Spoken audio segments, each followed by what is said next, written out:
मैंने आपको याद होगा, मैंने बोला था आपसे कि जब कोई कंडक्टर पे चार्ज आप देते हो तो मैंने प्रूव भी किया था कि वो जहाँ रेडियस कम है, रेडियस ऑफ कर्वेचर है ना, वहाँ पे ज़्यादा इकट्ठा हो जाएगा। उसका डेरिवेशन भी किया था हमने। और क्योंकि पॉइंटेड एंड्स पे रेडियस कम होता है, तो पॉइंटेड एंड्स पे हमेशा चार्ज ज़्यादा भी होता है। लेकिन मैंने ये भी कहा था कि इसके पीछे एक और कारण मतलब बताऊंगा कि ये जो भी प्रोसीजर है कि पास इकट्ठा हो जाना नुकीली जगहों पर और फ्लैट जगहों पे कम, ये ऐसा होता कैसे कैसे होता है, किस तरीके से, उसका आंसर सुनो। When you give charge to a conductor,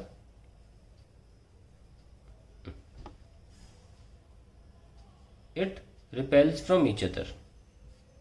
तो चार्ज जो आपस में रिपेल करते हैं from each other and while doing so they move away from each other, है ना, अवे फ्रॉम ईच अदर, दूर जाएंगे एक दूसरे से, as far as possible, as possible.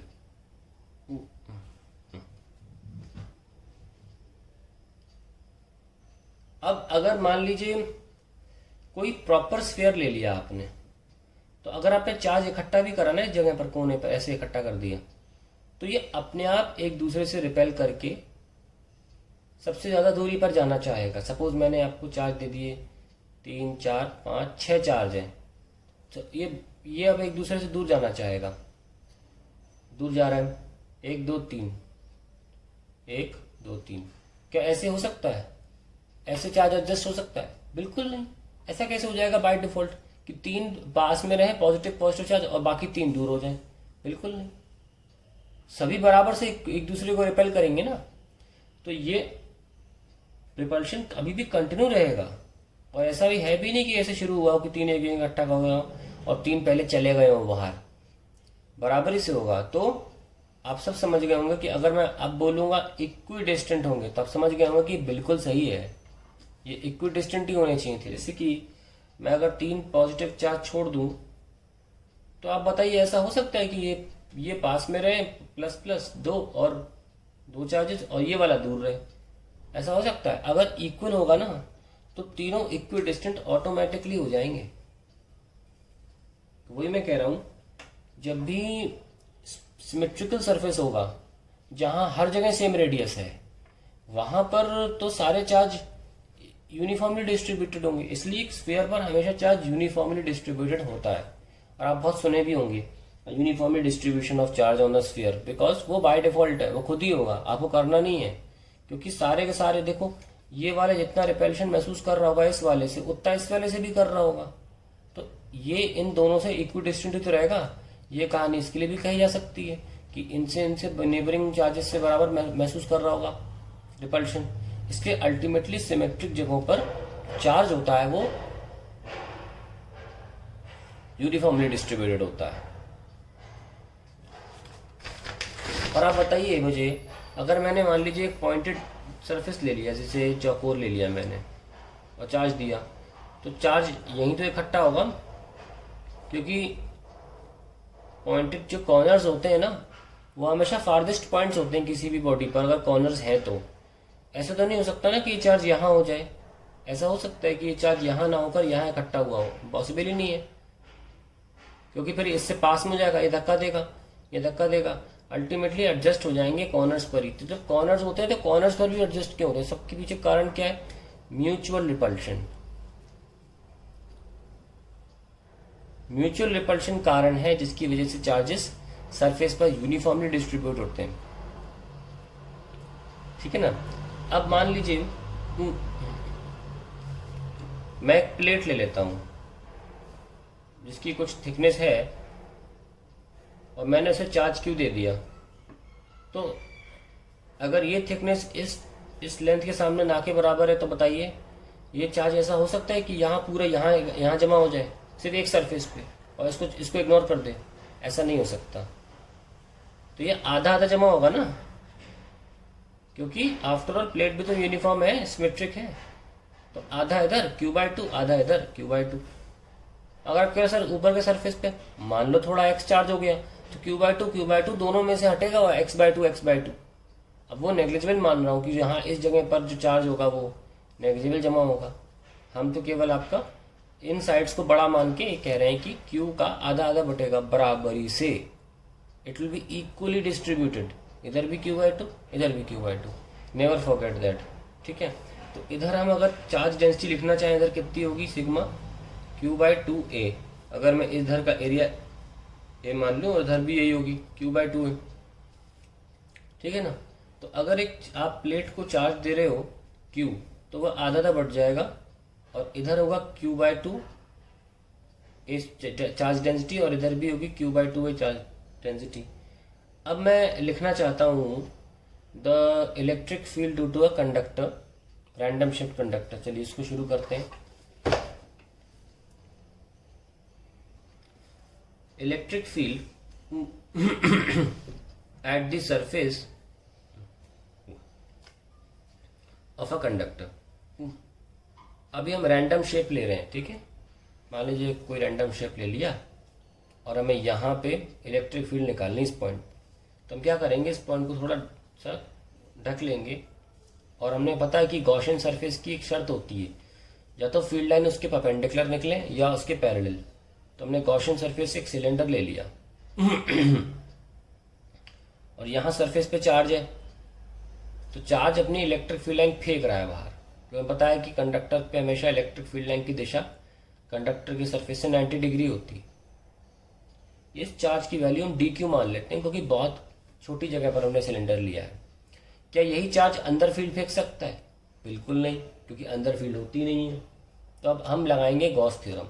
According to Gauss theorem, integration of EdS is equals to integration of dq by epsilon. यही तो लिखते हैं, मतलब q बाय एप्सिलॉन। खैर, अगर आप डिफरेंशियल फॉर्म में लिखना चाहो तो भी चलेगा, क्योंकि इस सरफेस का जो एरिया ले रहा हूं मैं जिससे बाहर निकल रहा है वो ds है। तो EdS is equals to dq by epsilon. So electric field क्या हो गई, dq by ds into 1 by epsilon, that is sigma by epsilon. और वेक्टोरियल लिखना चाहो तो सिग्मा बाय एप्सिलॉन n कैप। हम सबको पता है where n cap is perpendicular to surface of conductor. अब एक बात जरूर जाने कि जो सिग्मा है ये पूरे सरफेस पे सेम तो है नहीं, क्योंकि ये रैंडम शेप्ड सरफेस है। जहां पॉइंटेड एंड्स होंगे वहां पे सिग्मा ज्यादा होगा और जहां पे फ्लैट्स होंगे वहां पे सिग्मा कम होगा। तो ये जो सिग्मा है इसको बोलते हैं लोकल चार्ज डेंसिटी। लोकल मतलब जगह जगह पे अलग अलग, और जो कि हम सब जानते हैं प्रोपोर्शनल टू 1/r होती है कि नहीं। और इसीलिए हम जैसे कि अगर प्रोपोर्शनैलिटी जगह हम k लिख लें तो c लिख लें, c/r, तो हमारी इलेक्ट्रिक फील्ड मैग्नीट्यूड वाइज क्या हो जाएगी, यहाँ पे c/r एप्सिलॉन लिख सकते। तो आप देख सकते हैं कि कंडक्टर के लिए 1/r is coming out to be the answer. That means जहां पर रेडियस कम है वहां इलेक्ट्रिक फील्ड ज्यादा होगी, और मैंने साबित भी किया था। इसलिए वहीं पर एयर का डायइलेक्ट्रिक ब्रेकडाउन पहले हो जाएगा जहां पे पॉइंटेड एंड्स होंगे, क्योंकि वहां पे पॉइंटेड एंड्स होने की वजह से इलेक्ट्रिक फील्ड ज्यादा होगी और वो ज्यादा जल्दी पोलराइज कर पाएगी एयर को। खैर, ये तो हमने कर लिया। अब बात करते हैं इस प्लेट की। हम इस प्लेट की बात करने जा रहे हैं। इस पे कैसे करें, कंडक्टर किसी भी शेप का हो, सिग्मा बाय एप्सिलॉन यूनिवर्सल है। तो यहाँ पे भी हमने एक सिलेंडर बना लिया, तो ये इधर फील्ड फेंक रहा है ना, और ये इधर फील्ड फेंक रहा होगा इस तरफ वाला चार्ज, और अंदर तो फील्ड जीरो होगी, सवाल ही नहीं उठता हो। तो आप एक सिंगल कंडक्टर से आप गॉस थ्योरम नहीं लगा सकते, ध्यान रखना। आप एक सिंगल, सॉरी क्या कह रहा हूँ, कंडक्टर नहीं, गॉसियन सरफेस, आप एक सिंगल गॉसियन सरफेस ले नहीं सकते, क्योंकि ये जो पूरा रीजन है डिवाइड ऑफ चार्ज और डिवाइड ऑफ इलेक्ट्रिक फील्ड है। तो आप एक तरफ का ही निकाल सकते हैं। तो इलेक्ट्रिक फील्ड इधर कितनी होगी, सिग्मा बाय एप्सिलॉन, ये कभी नहीं बदलेगा। पर हमको पता है कि यहाँ पर चार्ज Q/2 था और यहाँ भी चार्ज Q/2 था, जब हमने Q चार्ज भेजा था। तो अगर इलेक्ट्रिक फील्ड लिखोगे सिग्मा हो जाएगा Q/2 divide by A epsilon. तो इलेक्ट्रिक फील्ड हो जाएगी Q/2A epsilon. Never forget this. तो एक तरफ की इलेक्ट्रिक फील्ड जो होती है कंडक्टर प्लेट के, वो सिग्मा बाय एप्सिलॉन तो होती है, पर इसमें सिग्मा खोलेंगे तो मिलेगा आपको Q/2 है। ठीक है। अब मान लीजिए हमने दो प्लेट्स रख ली। Suppose combination of a charge and uncharge plates, uncharge plates बहुत ही इंपॉर्टेंट सेगमेंट पे हम जा रहे हैं। Combination of charge and uncharge plates. तो ये आपकी चार्ज प्लेट है, हमने इसको Q चार्ज दिया, ये बराबर बराबर बट गया आजू और बाजू सरफेस पे, है ना। कितना Q/2 और Q/2, भूले नहीं इसको। बाजू में हमने क्या रखा, अनचार्ज प्लेट रखी। अब क्योंकि कंडक्टर में इलेक्ट्रॉन्स पे कोई जोर तो होता नहीं है उसके न्यूक्लियस का, तो बहुत आसानी से तुरंत वो क्या हो जाते हैं, इंड्यूस हो जाते हैं पूरे बराबर। जितने प्लस यहाँ उतने माइनस होने चाहिए। क्यों? नहीं तो फ्लक्स मर नहीं पाएगा सरफेस पे और अंदर घुस जाएगी फील्ड लाइन, अंदर घुसनी नहीं चाहिए। तो उसके अंदर ना घुसने के लिए सरफेस पर ही उसे, ऐसे एयरपोर्ट पे लेने जाते हैं ना, तो ये माइनस है इसको लेने आए प्लस चार्ज की फील्ड को, नहीं आएंगे तो खुद ही चला जाएगा, तो अंदर फील्ड आ जाएगी, तो यहाँ पे फिर प्लस आ जाएगा। चलिए, तो ये इस तरीके से हमारा चार्ज इंड्यूस होता है। यहाँ पे -Q/2 आ गया और यहाँ पे +Q/2। और क्योंकि इनिशियली ये प्लेट न्यूट्रल थी, तो अभी भी न्यूट्रल होनी चाहिए, एक्स्ट्रा चार्ज नहीं आना चाहिए। तो हम इस पर निष्कर्ष निकाल लेते हैं। The surfaces facing each other carry equal and opposite charges. ये पहला पॉइंट है, नेवर फॉरगेट दिस। चाहे पहले से चार्ज होती तब भी यही बात लागू रहेगी, ध्यान रखना। अब ये मन चार्ज लेकर आए थे ना, अगर हम चार्ज भी लाएंगे ना, तो इसके सामने रखने पर दोनों के सेम आमने सामने वाले सरफेसेस पर चार्ज की वैल्यू इक्वल एंड अपोजिट ही रहेगी। ये पहला पॉइंट है। और दूसरा पॉइंट, द आउटर सरफेसेस, ये वाला और ये वाला, देखो इन पे सेम चार्ज है ना।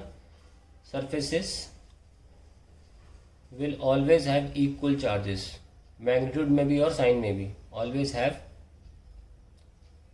Equal charges. ठीक है। अब हम क्या करते हैं, एक दो प्लेट का सिस्टम बनाते हैं और उनको दोनों को अलग अलग चार्ज देंगे। ठीक है। चलिए, ये प्लेट ले ली हमने और इसको हमने चार्ज दिया Q1। तो यहाँ पर कितना आ गया, Q1/2, और यहाँ पे भी Q1/2, क्योंकि सिमेट्री आधा आधा बटेगा। और यहाँ पे हमने जो कंडक्टर लिया उसको हमने चार्ज दिया Q2। यहाँ पे आया +Q2/2 और यहाँ पे भी आया +Q2/2। बारी बारी करेंगे, स्टेप बाय स्टेप। इनको भी कलर कर लो।